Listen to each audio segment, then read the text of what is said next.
এবং প্রথম ধাপেই আমরা যথাযথভাবে মনোনয়নপত্র পূরণ করে দেওয়ার সেটি রিটার্নিং কর্মকর্তা কর্তৃক গৃহীত হয়েছে এবং বৈধ হয়েছে। আগামী 21 তারিখ প্রতীক বরাদ্দের পর 22 তারিখ থেকে আনুষ্ঠানিক প্রচার প্রচারণা চলবে।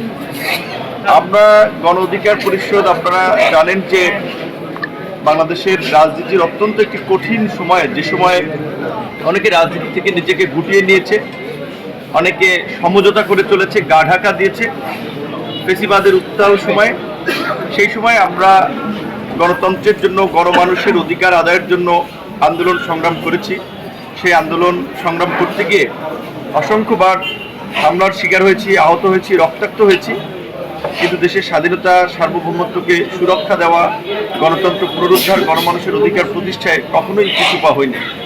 এই আন্দোলন সংগ্রাম করতে গিয়ে আমরা বাংলাদেশ জাতীয়তাবাদী দল বিএনপির সাথে আমরা যুগপৎভাবে আন্দোলন করেছি। তখন থেকেই বিএনপি সকলের সাথে আলাপ আলোচনা করি, তারা জাতির সামনেই ঘোষণা দিয়েছে যে তারা আগামীতে যুগপৎ আন্দোলনের শরিকদের নিয়েই একসাথে নির্বাচন করবে, একসাথে সরকার গঠন করবে।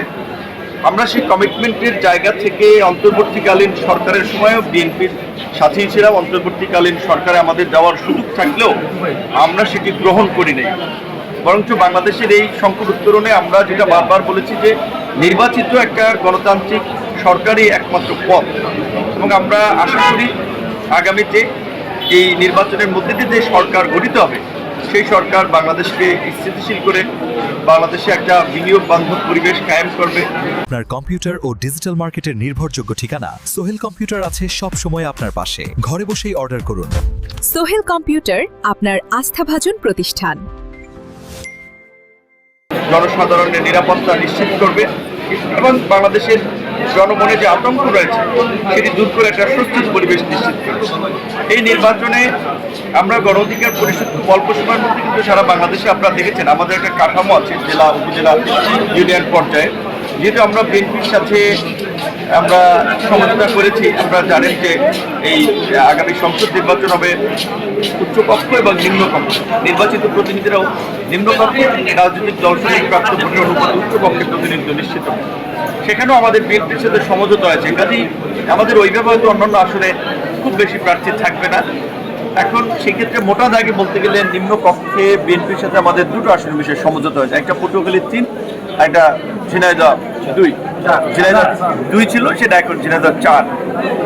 বিএনপির ভারপ্রাপ্ত চেয়ারম্যান, বিএনপির মহাসচিব, শীর্ষ নেতৃবৃন্দ আলাপ আলোচনা করে এই আসনে বিএনপির নেতৃবৃন্দকেও বলেছেন যে এটি আপনারা জানেন একেবারেই এই 5ই আগস্টের পরপরই চিঠি দিয়ে তাদেরকে সহযোগিতা করার জন্য বলেছিল এবং সর্বশেষে এই আসনে আমাকে সমর্থন দিয়েছে।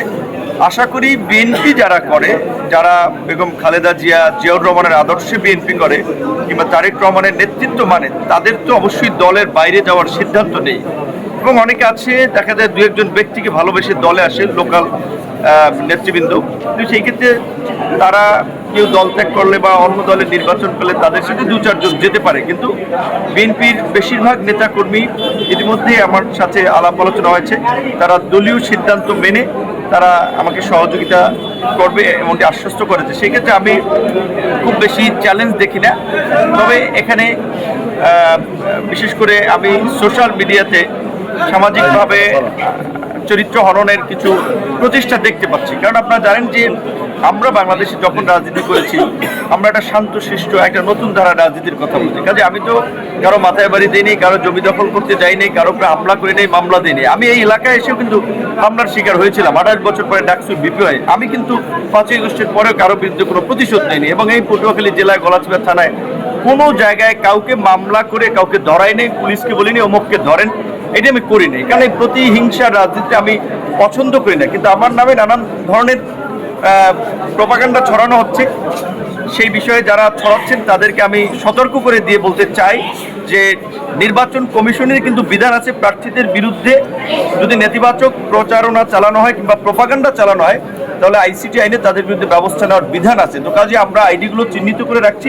আমরা কিন্তু নির্বাচন কমিশনে আনুষ্ঠানিকভাবে অভিযোগ দাখিল করব আমরা যে সমস্ত নানান ধরনের প্রপাগান্ডা এবং অপপ্রচার দেখতে পাচ্ছি। এবং বিএনপি নেতৃবৃন্দের প্রতি আমার অনুরোধ থাকবে যে সারা দেশের শুধুমাত্র বিএনপি নয়, গোটা বাংলাদেশের মানুষ আসলে স্তব্ধ, বাকরুদ্ধ। আপনারা দেখেছেন গতকালকে আমরা জানাজায় গিয়েছি, আবার কষ্ট করে রাতে মনোনয়নের এই শুনানির জন্য এখানে এসেছিলাম।